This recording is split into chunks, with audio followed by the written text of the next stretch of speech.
અધ્યાય 17 શ્રદ્ધાત્રય વિભાગ યોગ. અર્જુને શ્રી કૃષ્ણને પૂછ્યું, હે કૃષ્ણ, જે મનુષ્ય શાસ્ત્રવિધિને છોડીને કેવળ શ્રદ્ધાથી યજ્ઞ કરે છે એની સ્થિતિ કેવી છે?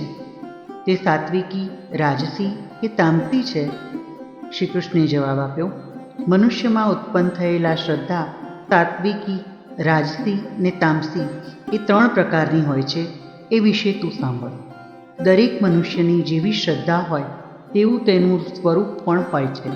સાત્વિક પુરુષ દેવોને પૂજે છે, રાજસી પુરુષ યક્ષ તથા રાક્ષસોને પૂજે છે ને તામસી પુરુષ પ્રેત અને ભૂતગણોને પૂજે છે.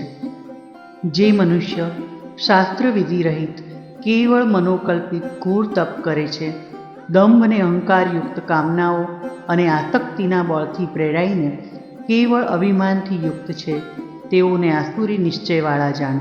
પ્રત્યેક પ્રાણીના આહાર, યજ્ઞ, તપ ને દાન 3 પ્રકારના છે. આયુ, સત્વ, બળ, આરોગ્ય, સુખ, પ્રીતિ, વૃદ્ધિ કરનાર, રસવાળા, સ્નિગ્ધ, સ્થિર હૃદયને આનંદદાયક આહાર સાત્વિક મનુષ્યને પ્રિય હોય છે. ખાટો, ખારો, ખૂબ ગરમ, તીખો, લુખ્ખો, દાહકારક, દુઃખ, શોક, રોગને પેદા કરનાર આહાર રાજસી મનુષ્યને પ્રિય હોય છે.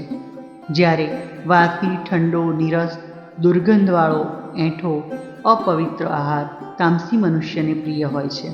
કર્મની ઈચ્છા ત્યાગી પોતાનું કર્તવ્ય સમજી શાંત ચિત્તથી વિધિપૂર્વક કરેલ યજ્ઞ સાત્વિક છે. ફળની ઈચ્છાથી કે દંભથી કરેલ યજ્ઞ રાજસી છે. જ્યારે વિધિ વગરનો, અન્ન વગરનો, મંત્ર વગરનો, દાન દક્ષિણા વગરનો, શ્રદ્ધા વગરનો યજ્ઞ તામસી છે.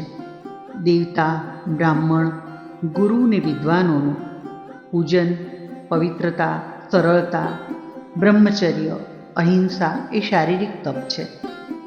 ઉદ્વેગ ન કરે, સત્ય, પ્રિય, હિતકારી વચન તથા સ્વાધ્યાયનો અભ્યાસ એ વાણીમય તપ છે.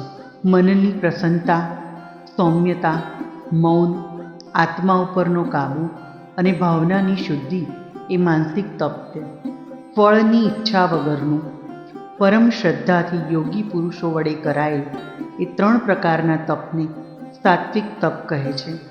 કોઈના સત્કાર અર્થે, માનાર્થે અથવા પૂજનાર્થે દંભપૂર્વક જે તપ કરાય છે તે અસ્થિર અને નાશવંત તપ રાજસી છે. જ્યારે બીજાનું અનિષ્ટ કરવા માટે અજ્ઞાનપૂર્વક હઠથી મન, વાણી, શરીરની પીડા માટેનું તપ તામસ છે. કર્તવ્ય સમજીને, દેશકાળ અને પાત્રનો વિચાર કરીને જે ધન આપવામાં આવે તે સાત્વિક છે.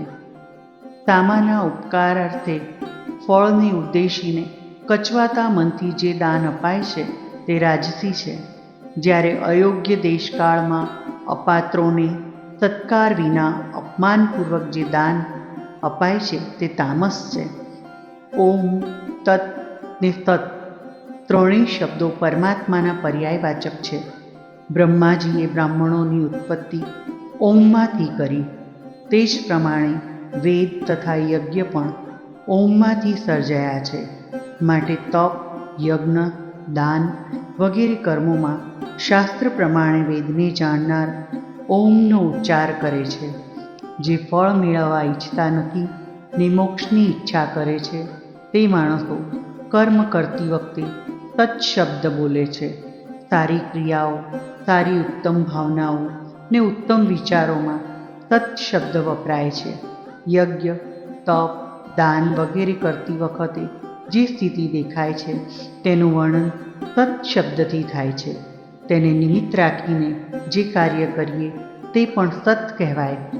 હે અર્જુન, મનુષ્ય યજ્ઞ, દાન, તપ કરે પણ શ્રદ્ધા ન હોય તો બધું જ અસત ગણાય છે.